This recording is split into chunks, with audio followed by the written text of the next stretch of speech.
And our magic question, what was the demo that got the deal for Wild Angel by Nelson Slater on RCA Records? Okay, that was a undertaking that I worked on for many years, trying to capture what I hadn't heard captured in studios. I went to great lengths to set things up so that we didn't have a common studio where an engineer says, 1, 2, 3, go. Now let's do the second take. Now let's do the 87th take, you know?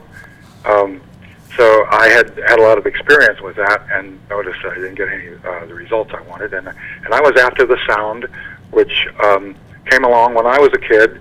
The big studios and the big labels controlled the music business in the early 50s, as you remember.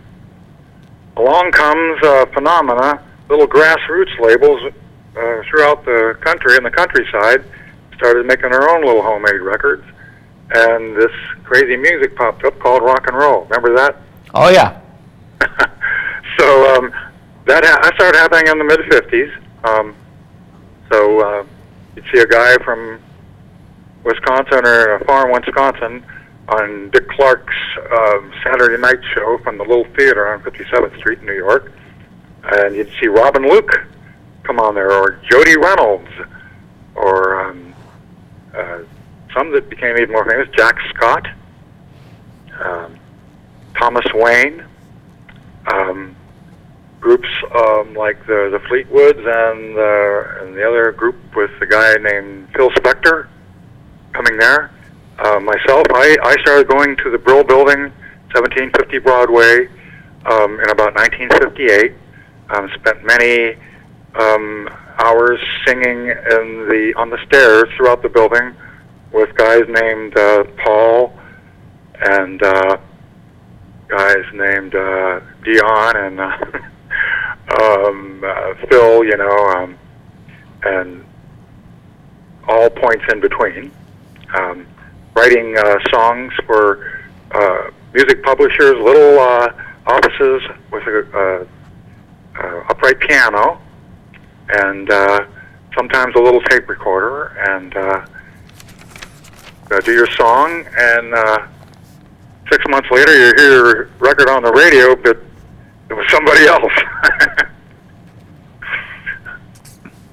Fascinating. Great. With RCA, did you have a demo, or did Lou Reed set that up? Well, then there was a demo that I recorded in my own stubborn, obstinate way, and you know, wound up working. I had gone to San Francisco, and I just did some fantastic on-the-spot recordings, and carried everything I had there, played it over the system. Place went wild. Lou walks in, and we're dancing around, and he's happy. I'm going to get on the label.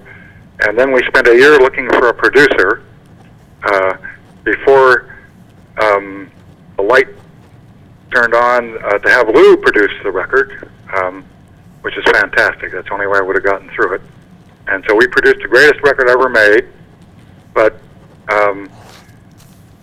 I got a girlfriend when it came time to do the mixing, and now those New York girls are. I was out shopping for diamonds and stuff, you know. Wow. So Lou was working his butt off trying to mix it down, and you know, I should have been there to help, but you know, that's the way it works.